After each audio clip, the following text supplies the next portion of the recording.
Okay, this is the fourth time I've tried to record this video. Everything seems to be against me recording this video. Please bear with me. I'm having a hard time speaking today. I have a nervous tic as a result of a spinal impingement. But anyways, this is my testimony as a witness, and first of all, making a video about my trials and how they relate to my faith in God was not something I ever thought I'd do. As a matter of fact, I am very much not a woe is me type of person. But after listening to a YouTube video from the channel Supernatural God Is Not Dead, she had mentioned that our trials in our life is the best testimony of our witness we have to share. So here it goes. This is my testimony. Though it may seem at times fictitious, I assure you that everything is factual. I was born in Canada in 1977 by very strict Christian parents and had a half-brother 6 years older than me. We lived on an acreage, 40 acres, way out in the country. And my dad was an accountant, and he worked from home. And even though he worked from home, we wouldn't see him very much. He pretty much locked himself in the office 10 to 12 hours a day, and my mom was a housewife, chronically cleaning to the point where our house looked like a museum all the time. It was very obsessive, and she's still like that to this day. We went to Bible meetings 3 times a week and preached every Saturday. So by the age of 5, I knew the Bible stories and memorized all the books of the Bible by heart, which was a good thing. We never missed a meeting unless we had a fever, and if we did not have a fever but we were too sick, we would have to write a letter to God to tell him why we couldn't go to the meeting. It was a little bit extreme. We would do normal things though. I don't want anybody to get the wrong impression. We'd go bowling, go to amusement parks, we'd go on vacations, nice vacations, and but at home, our pretty much our home life was, well, at least my viewpoint of my home life was pretty much unpleasant most of the time. My parents were always arguing, and most of the arguments stemmed from the fact that my half-brother felt rejected by his father that had left him, and so he rebelled at home all the time, and my father didn't really understand the dynamics of the situation, and all he really cared about was being in control all the time, and he couldn't really understand why he couldn't control my brother. And so my mom's idea of the problem was that I was being favored all the time, and that's the stem of the problem. So this kind of frustrated me and confused me. I didn't really understand the situation, and it really frustrated my dad because he's got to be in control all the time. That's the kind of person he is. So like I said, they fought and argued constantly. I remember my mother throwing a flower pot at my dad, nearly hitting me in the head. And then but she did suffer from clinical depression, so she had that to wrestle with also. My brother was constantly rebelling, running away, lying. He even set a house on fire, and but I desperately wanted my older brother to like me, and you know, typical older siblings, he just tried to get rid of me all the time and constantly ditched me, blamed me for things that he did. But he would tell me, if you do this, like crawl through this tunnel with cobwebs and spider webs in it, then I'll think you're cool and I'll like you. And so I was constantly trying to earn his love, doing these crazy things. And one year we were tobogganing in our backyard. We had a big, huge, almost a mountain. I don't know how it really happened, but somehow my toboggans went backwards, and I went off a cliff, 25-foot cliff, and landed on my head. My brother dragged me back to the house with a concussion, and they never took me into the doctor. They just kind of waited to see if I'd get better. Thankfully, I regained my memory a couple days later. The only real friend I had was my dog. This is a German Shepherd named Shotzi. And he didn't really judge me or anything like that. He was pretty cool. He was faithful to me no matter what and showed me love. So I always loved him. And but this was the beginning of many mental and physical traumas. We had a dog kennel on the property as a side business. We would care for people's dogs when they went on vacation. One day my dad was taking an Alaskan Malamute, which is a pretty big dog, on a walk on a leash. And I was bringing him little handfuls of snacks and treats to make him happy. And then he just started growling at me for no reason. So I began to kind of walk away, and the dog actually broke through the leash, chain leash, and lunged for my face. So I raised my arm to my face to block, and he ripped off a big chunk of my skin. I don't know if you could see that big old scar right there, but he ripped a big old hole in my arm. And my dad kicked the dog, and I ran into the house, and that resulted into a bunch of stitches, and kept wondering why all these bad things happening to me. I was still just a little kid though, you know. Then we had school. My first day of school, I entered the class and instantly fell in love with my teacher, Mrs. Calcan, a tanned, smiling, soft-spoken, pretty teacher. The class was overcrowded though, so they asked, would anybody like to volunteer to join the other class? Well, my reasoning at that age was a little bit flawed. I figured if I could help solve the problem, and I was always eager to please, and if this teacher was this kind and pretty, imagine how nice the other one could be in the other class. Biggest mistake of my life. As I entered the class, I saw her, Mrs. Bratchard. Imagine a short bobbed platinum hair, basically a Nazi with a German accent, screaming at students with snapping a black pointer stick at them. And this class was first grade mixed all the way up to fourth grade. I basically thought I was going to die at that point. And then let's see, after that, around 2 years later, probably the most traumatic and confusing event of my life happened to me, into which I won't go into much detail about. But I was molested several times by someone who I looked up to. And this thoroughly confused me at this age, because I wasn't sure if this behavior was normal or not.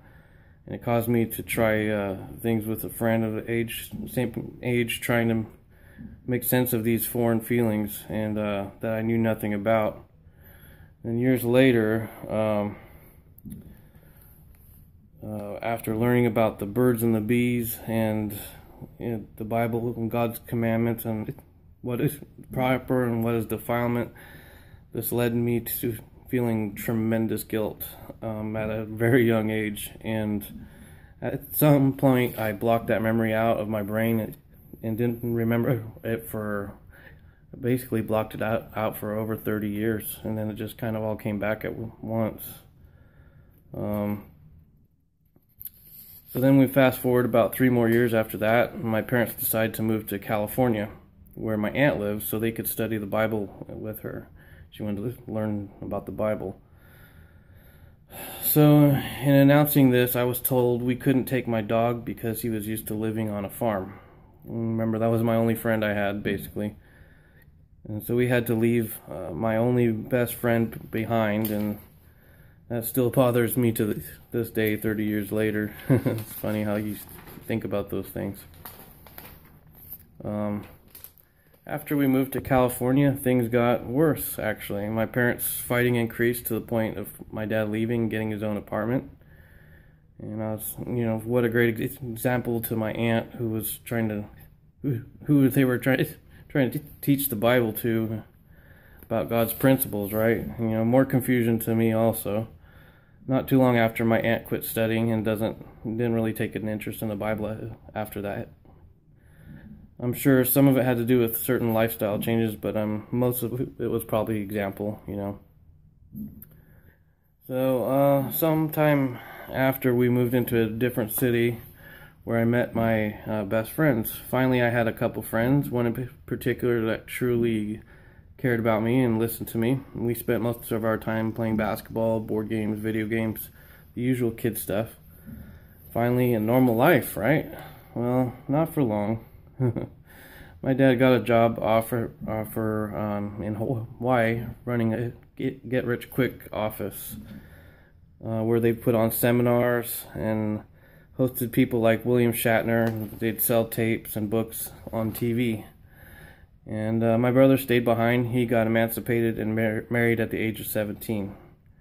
At this time, my life became difficult. I began developing bad chronic pain in my legs and my lower back.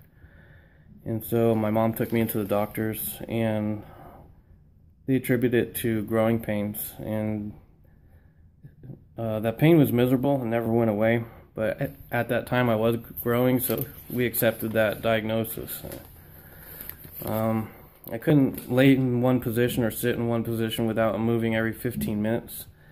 And I'm still like that to this day, actually. So, but anyways, then when it came to school in Hawaii, white-skinned residents were the outsiders and frequently picked on. It's kind of like reverse racism over there. And I soon became a very big target. For one, I was chubby. 2, I was white. And 3, I was taught to turn the other cheek. So when kids found out that I wouldn't fight back, it became a free-for-all. It got to the point in 4th grade where I had a kid half my size tormenting me daily. I would actually go in the hallway and cry, not because my feelings were hurt, but because of the frustration of wanting to snap him in two, and knowing, though, that this would displease God and my parents. So this happened literally every year until my senior year. I'm not exaggerating, every single year.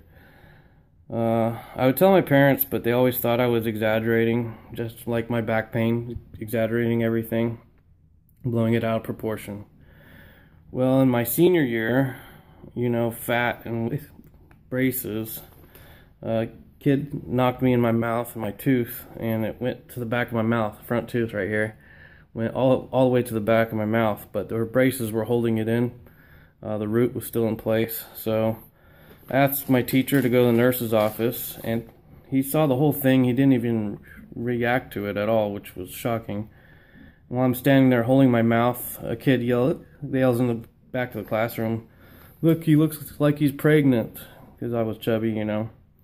Just adding to my embarrassment, you know, insult to injury.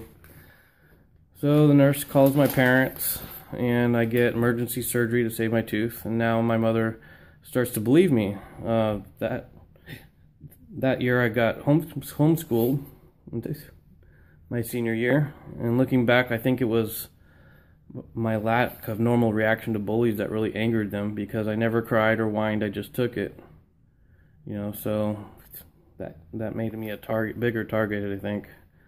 Kind of made them more angry. So after that senior year, I became a little rebellious. I was in a lot of physical pain and even more emotional pain. As soon as I got my license, I became hell on wheels. I found a love for cars, and the adrenaline rush of driving fast was a temporary way to forget everything. I got my first job at McDonald's, scraped and saved to buy my first car, which was an old Buick with a 350 V8 in it. And I'd hit over 100 miles an hour every day. Even launched it off some railroad tracks going 120. How I didn't die, I don't know. That's a question mark I still have.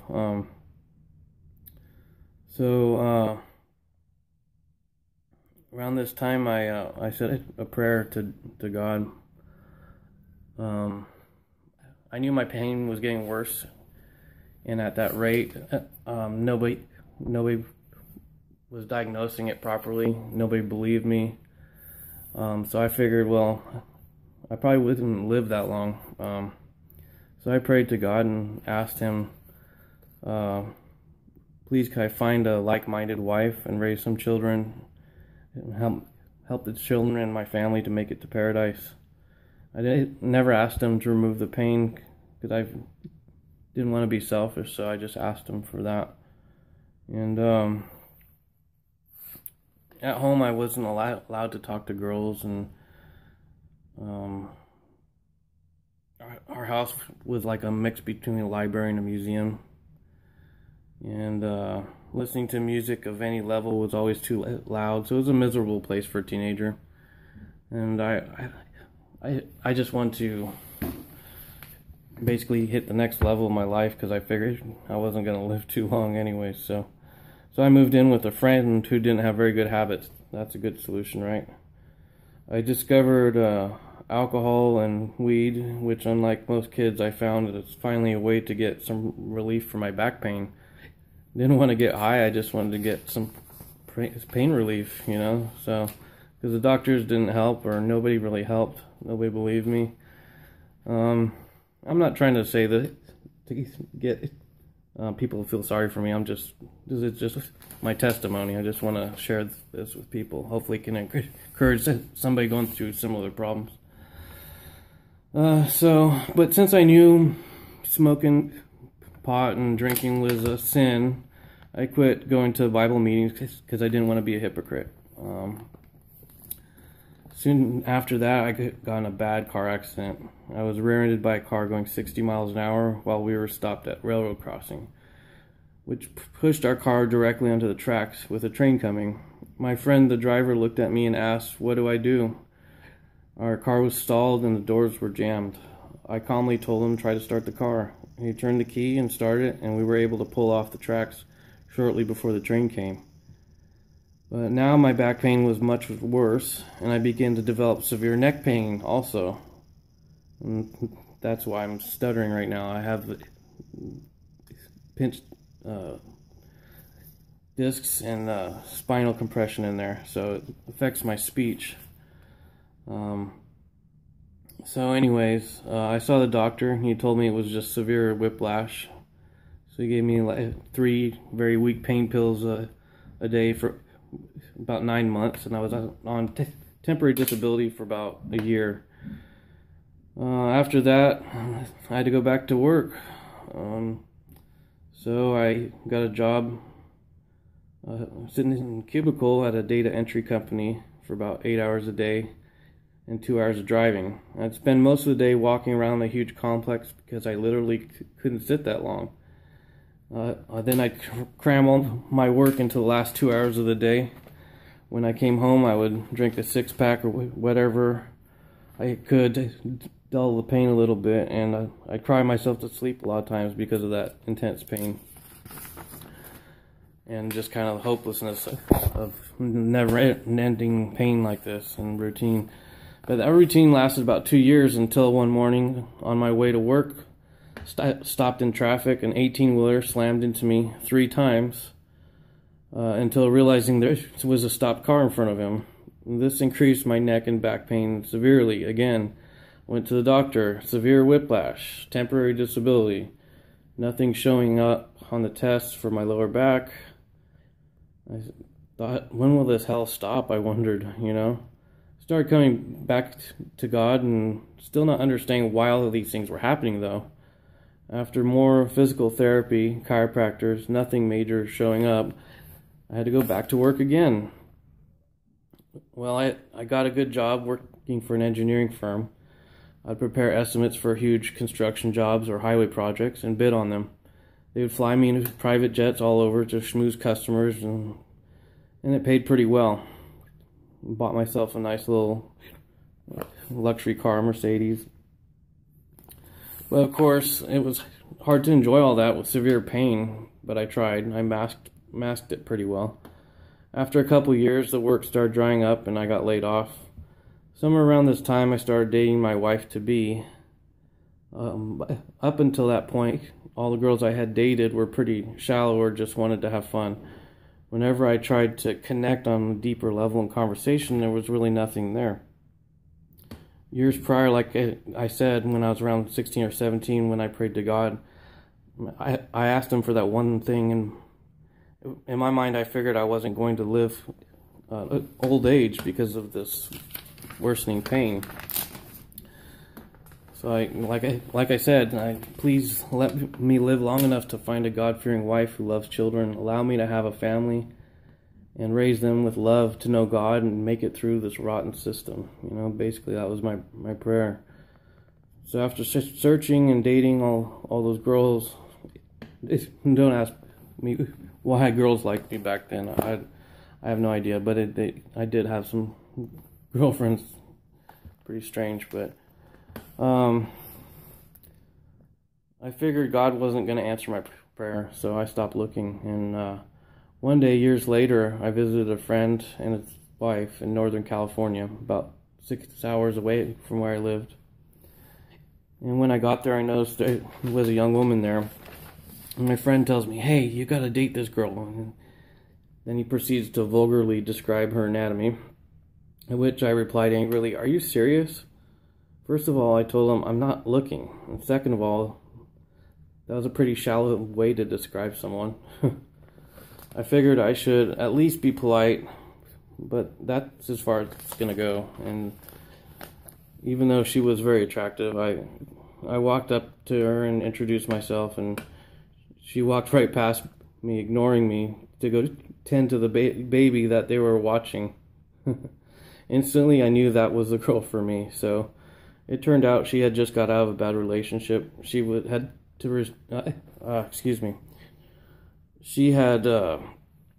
decided after the bad relationship to come back to God, just like me, and was not interested in a relationship at the time, just like me. So we had a lot in common. We hit it off instantly. So after dating for a while, I moved down to Southern California to be closer to her. I stayed with my friend, and shortly after moving became violently ill. Figured it was just a bad stomach flu, but after a couple days, the pain got so bad that I couldn't stand up. I didn't want to go to the doctor like most guys. I just wanted to tough it out and waited a couple more days. My friend's wife took one look at me and said, "We're going to emergency now." So when I got there, they rushed me in for a bunch of tests and said I had a ruptured appendix. So they rushed me into surgery and told me afterwards the infection was very severe and all through my system. They put me in ICU and told me I may want to call friends and family because I was having complications, and they weren't sure. They weren't sure what my immediate outlook was going to be. It looked pretty bad. So after 3 days in ICU, I finally began to rebound. I went home for a couple weeks and began to feel some of the same pain as before. So they went back in and they found an abscess from that surgery. So I moved back in with my parents while recovering and letting the abscess drain into a tube. I know that's pretty disgusting, but it's part of my testimony. Finally, I recovered, and about 4 or 5 months later, proposed to my wife. But before proposing to her, I gave her a disclaimer. I told her, "I love you with all my heart, but I'm not a healthy person. I don't know how long I can work for. What I can promise you is I will always love and cherish you, and will somehow find a way, with God's help, to make sure you are provided for to the best of my ability." And surprisingly, she accepted, which was amazingly fortunate for me, and definitely a biggest blessing in my life. Sometime later, we decided to start our family, and soon discovered that I was unable to have children. That was another huge blow to me, because that was what I always wanted, and I knew that this was crushing to her also. So on top of that, we had just moved to Washington to be with her family, and apparently I found out that I had fibromyalgia as well, which flared up extremely bad when I moved there, and literally I could not take the pain any longer. So I had to rip her away from her brothers, who were also her best friends, and I couldn't give her children either. So to add insult to injury, so we moved back to California. we decided to look into foster care, where we ended up adopting 3 children one by one, and are currently in the process of going for our 4th child right now. So God had answered my prayers, not when I expected, not how I expected, but he came through for me. And I've been married 14 years to the kindest, most caring, and lovingly stubborn woman in the world. Nobody believes me, but we literally never argue. Now I'm at the point where I can't work anymore. I finally had an MRI show the cause of my neck pain. And like I said, that was severe spinal impingement on 3 discs, and severely compressed nerve root, and severe spinal stenosis. I also suffer from fibromyalgia, seizures, and sciatica. And since the war on opiates, my chronic pain doctor has reduced my pain medication 6 times to where now I take less than I did 10 years ago. So I'm pretty much housebound because of my pain level. On top of that, disability has denied me 3 times, even after hiring attorneys.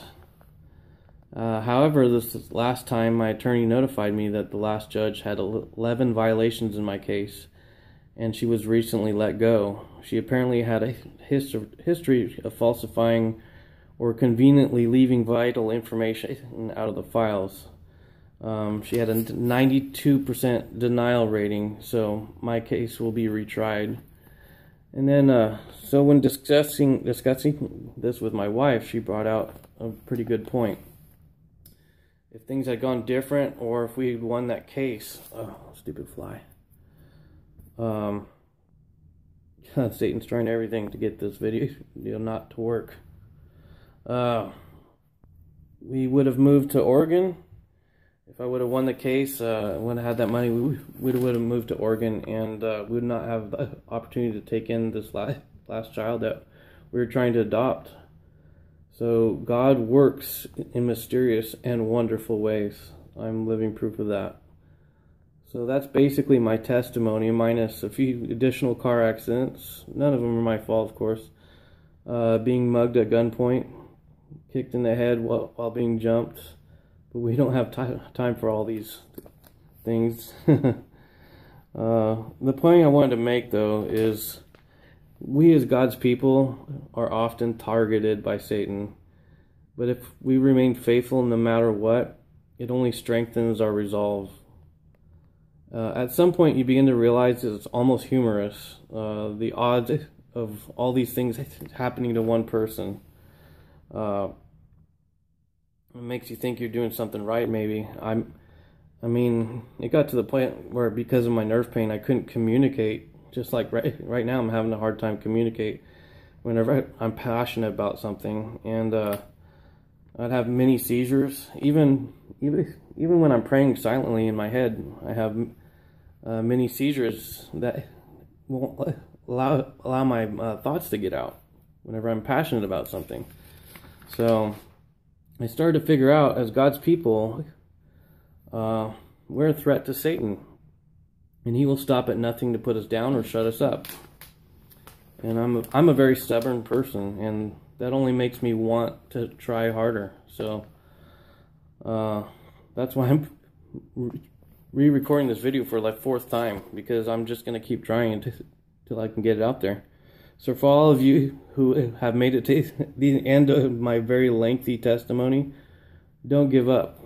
Think of Job. He endured far more than I have, and there are many people in the world, especially third world countries, that have remained faithful in far worse circumstances. On our own, we would never make it. None of us would make it.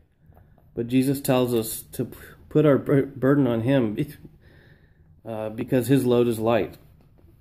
So I just want to tell you, I love you all. Please share this video and hit thumbs up, so maybe my testimony can reach that one person that needs to hear this. I love you, brothers and sisters.